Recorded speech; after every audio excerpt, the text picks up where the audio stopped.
bosses, welcome back to my channel. If you are new here, welcome. If you are returning, hey girl, hey, I'm Venus, and I want to come to you guys fairly quickly. I know I always say quickly, and then we here for another 30-40 minutes when I do sit down videos. Vlogs don't count, so don't get me. Y'all supposedly like long vlogs on this platform, so you know it tease with the tease. I promise though this one should be short.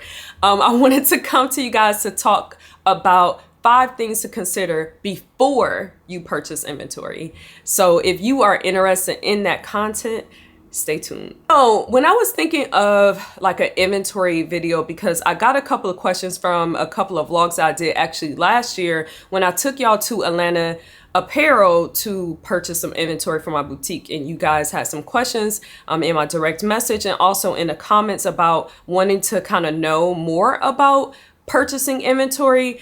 And so I went back to when I first started Blank Wardrobe and, you know, kind of like the research I did and my experience from that perspective, and also kind of what I'm still dealing with currently 4 years after starting Blank Wardrobe with inventory. And I feel like it's a thing that you're always going to have to recalibrate, keep, you know, up on the trends, of course, but also think about your strategy. Like, you know, each year as you're doing kind of like your annual planning and, you know, things like that, looking at a year review and kind of what happened in previous years, it's important to recalibrate as necessary. So I do feel like this video will definitely be valuable for newcomers, but also for people who are relatively seasoned, because one of the things that I noticed in articles that I've read, in addition to videos that I've seen, is that they kind of automatically jump into the tactics or like a formula for figuring out how much inventory to purchase.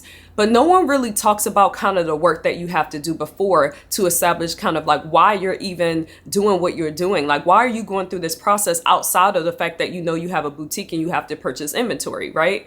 So I started thinking kind of like what my mindset was when I launched and my mindset currently, and kind of looked at some of the like tactics and things like that that I do from other videos that I've kind of learned from, and also articles that I've read, and kind of compiled this video as a precursor to the formulas and kind of the numbers and kind of all of those things. Y'all know how I am. I'm always, you know, thinking about the why and kind of like your mental, charge it to the social worker in me. Anyway, let's get into these 5 considerations. So the first thing that you want to consider when you are looking to buy inventory is this whole idea of starting off small. So a lot of times when we think about starting off small, we're like, oh, well, you know, I don't want, you know, to feel constricted. I don't want to feel like I don't have enough. You know, it's kind of like you think of all the negatives of starting off small, because just being candid, when I first started my boutique, and I'll go into kind of like a very short mini story time to kind of illustrate this point of starting off small and the benefits of it. When I started Blank Wardrobe, I, you know, told people, and this was just like intuition, which I think is super important as a business owner. It's almost as important as like the literature and the articles and all the kind of like things that you read. That intuition is 100% a lot of times. And so my intuition when I first started, because y'all know I do marketing, and so I was just thinking kind of like from a strategic level of marketing, that like I started off with 8 pieces or 8 products in the shop or in my inventory. And I was like, that'll kind of, you know, allow me to test the market, you know, get feedback from my customer. It'll also, you know, allow me to figure out how to market, you know, clothing, because I don't have retail experience. You know, I was new in the game when I first started. And so I wanted to kind of start off small so that it was a low risk and potentially high reward type of situation, or it was low risk and, you know, I wouldn't lose too much in the beginning when I'm still trying to figure things out.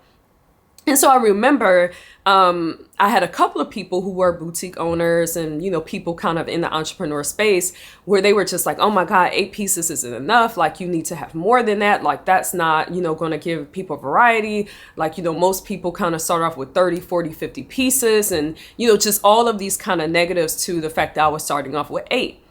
And I understood that, like it made sense, but for some reason my gut told me like, stick with the 8, like stick with the 8. And I'm gonna tell you why. So sticking with and you don't have to, of course, start with 8. Your small could be different. That's up to you in terms of your business to figure out what makes sense for what you're trying to do with your business. For Blank Wardrobe, 8 made sense. And so what it allowed me to do is really understand, first of all, how to purchase inventory.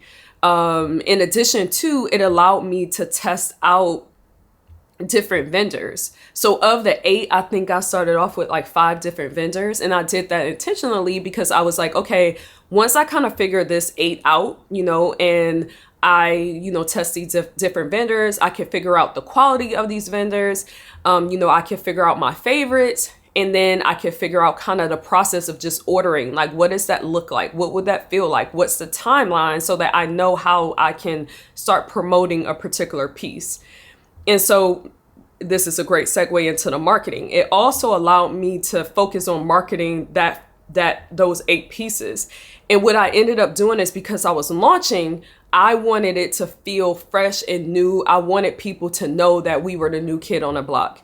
And I know a lot of times, like, we walk into a situation, we want to be the experts. We want to be like, we know everything. But at the end of the day, when it comes to customers, what I learned very fast is you cannot fool them.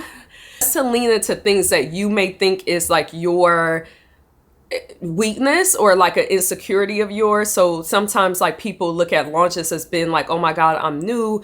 People are going to perceive me as like, I don't know what I'm talking about, or, they may not trust me. The fastest way to gain trust is to lean into that and say, yes, I'm new, but that doesn't mean that I don't know what I'm talking about, or I don't have something great to offer. And so what I ended up doing is I called the collection the Launch Collection. I wanted people to know that this is our first collection. It's our first time at the rodeo. It's our first time doing this.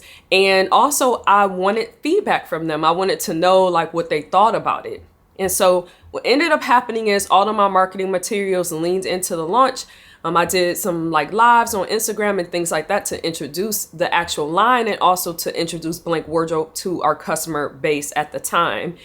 And what I found, outside of being able to manage the marketing pieces of having 8 pieces to push out, and all of the mechanics and all of the logistics that kind of come with, loading it up on a website, weighing the items, inspecting the items, tagging the items, and storing the items, and all of those things, I was able to really learn the process of that. I was also able to get feedback from my customers, which is, for me, the customers of Blank Wardrobe, they are almost like co-owners of Blank, right? I don't do anything that they don't necessarily like, or I don't see a trend, or I don't see like certain breadcrumbs, if you will, like patterns that they are showing me by what they purchase, by what they comment on, by what they share, by what they've shared with me on direct message or emails. I'm always listening to the customer to figure out what I should do with Blank next. So with the Launch Collection, it allowed me to really listen to them by their purchase behaviors, by, direct feedback in their just like general reaction to things. When I would take pictures of them and share it with them, it allowed me to see what they liked and what they didn't like. And I was able to pivot really, honestly, seamlessly, probably without people really even realizing I was doing it, based off of that feedback. So starting off small allows you to do that. Another thing that starting off small allows you to do is to really test your brand, to be able to purchase things based off of your brand, but also test it in the market to see if there is like market value in this brand that you're creating. Like, are people resonating with it? Because we know that a brand is not what we say it is what our customers or everyone else is saying about it. And so for me, I was able to kind of market and kind of do all of the, legwork with the Launch Collection.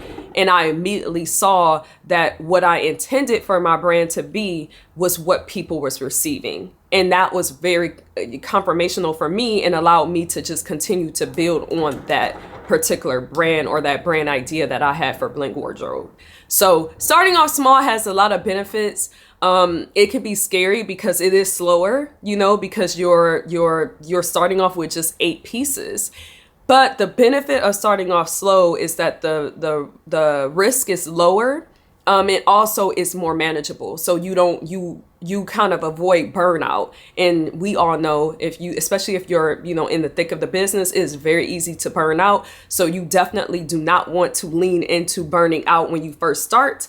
You want to lean into all that energy and all that passion that you have, and that kind of green energy that you have to push your brand forward in the beginning. So starting off small really supports that. So the second thing that you should consider before you purchase inventory is like, how much do you want to profit? And I don't mean like looking at numbers per se, but really think about your profit in terms of, for example, what type of brand do you want to have? So we know that you have your luxury brands, you have your kind of discount brands, your fast fashion brands, your kind of in the middle brands, your eco-friendly, like these different things, right? So you need to establish first, like, what type of brand do you want? And then that'll allow you to first determine the type of product you're going to have in the shop, in addition to your price points and your profit, which will lead into how much you're spending on your pieces, and then how much you're going to sell them for. So you need to kind of figure that out early on, because it's easier to start off at a certain level than to kind of start off, for example, if you know that eventually you want to get to the luxury level, and then but then you decide to start off at the discount level, then as you're building your brand, people are going to know you for discounts. So then if you kind of like maybe 2 years or 3 years down the line, you're like, well, I want to really try this luxury thing. And then you switch on your customers and you're like, well, instead of discount, we're going to be luxury. And so the price points are going to be different. The products that we're going to, add to the shop are going to be different. Well, now you may potentially turn off your customers because they got to know you as a discount retailer, not a luxury retailer. So it's easier in the beginning to establish like, okay, I want to be a luxury retailer, so my price points are going to be that way, and the items that I purchase will be that way, and how often I drop new inventory will reflect more of a luxury brand. Other thing that you want to consider, and I won't spend too much time here because it's more of a consideration at this point than hardcore numbers, is like how much profit you want to bring home to be able to pay yourself and also to pay the business's bills. So I always say this, like, blank wardrobe, girl, you got to pay for yourself. Okay, I'm going to invest and I'm going to pad you, but you got to pay for yourself and your bills. But no, like, seriously, like, you don't want to always break even. So when you're purchasing inventory, you have to make sure that whatever inventory you purchase is going to assist you in the type of profit that's not only going to be able to pay you eventually, but also be able to pay the business's bills. This is very important to consider if you're a hybrid entrepreneur like myself. So hybrid entrepreneurs are entrepreneurs who have a 9-to-5 and also run a business.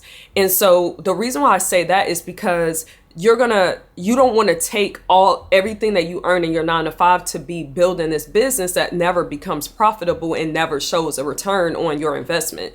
So you always want to keep that in the back of your mind, and especially when you're purchasing inventory, especially as a boutique owner, because your inventory is your money. I always keep things very simple in that way. When I'm talking to people, my inventory and the things I have on hand is money. That's cash. It's just in clothing form. So kind of related to that is determining really at the onset, kind of like your budget for inventory. So how much do you want to spend on inventory? How much can you afford to spend, and how much do you want to spend on inventory?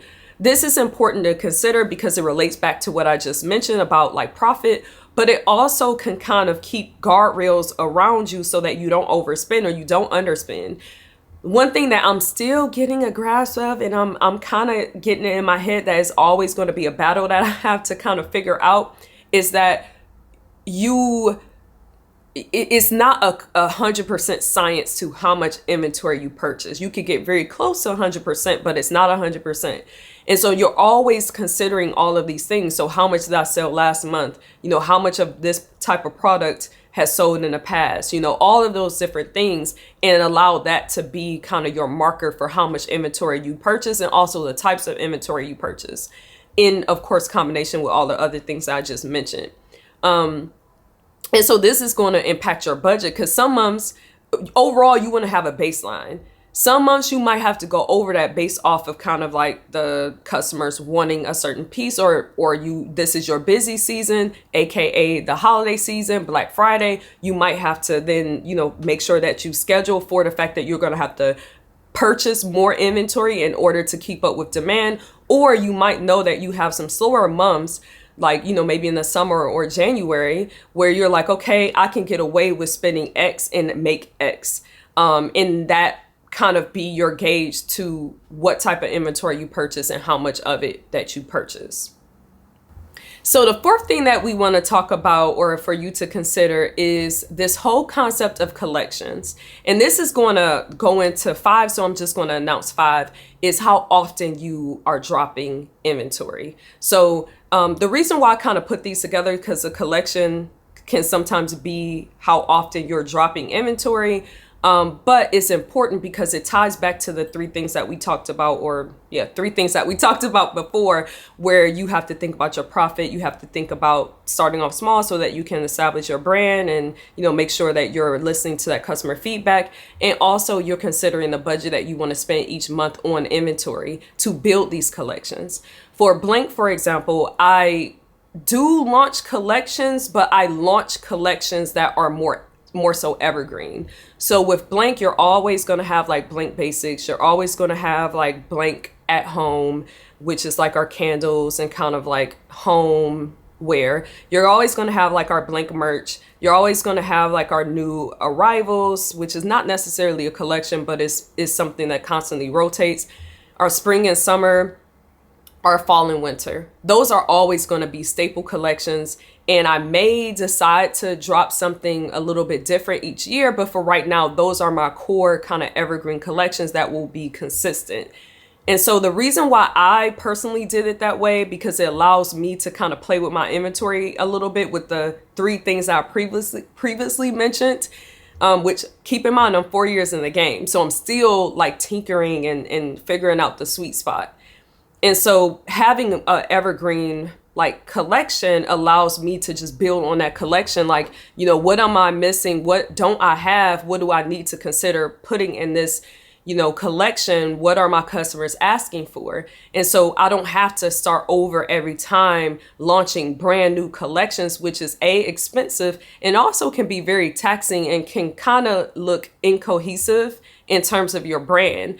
And so making sure you have some collections. You don't have to have as many as mine, but having some collections that are evergreen are going to help you when you're sitting down and you're actually thinking about what type of inventory you want to purchase. So this is going to go seamlessly into how often do you want to drop. So for Blank, for example, I decided I want to have like some new drops every week. Now, I don't do like 10 or 15 pieces that I'm dropping in a week, but I'm doing like 1 or 2 or sometimes 3. It depends on the week. It depends on the season. And the reason why I like the drop kind of culture is because it fits in how I'm building my collections. Keep in mind, remember I said I do evergreen collections. So I'm not coming out with like, kind of these more trendy like collections every month. Like my collections are evergreen. And so I'm literally just, my new drops are adding to those collections that are already established that my customers already know about. And so it allows me to keep things fresh, because this goes into marketing, keep things fresh and kind of alert or have a reason to like contact my customers because I have something new to offer them each week. It's also manageable when we're thinking about budget. It's manageable when we're talking about the brand, and it's also manageable when we're talking about how much profit bring into the business. And so I said it like that, and I hope y'all picked up what I was putting down, because it all relates. Like all of it goes back and forth. I'm listening out by like 1 through 5, but really you're kind of flexing through each of these different things at various times as you're considering what type of inventory to purchase. And so for me, drops fit my brand. It fits how I want to profit. It fits my budget. It fits all of those different things, in addition to other areas that we haven't even touched on. And that's more tactical when we're talking about, the formula you decide to use in terms of calculating what type of inventory and how much inventory you should bring into your shop, and also from a marketing communication perspective.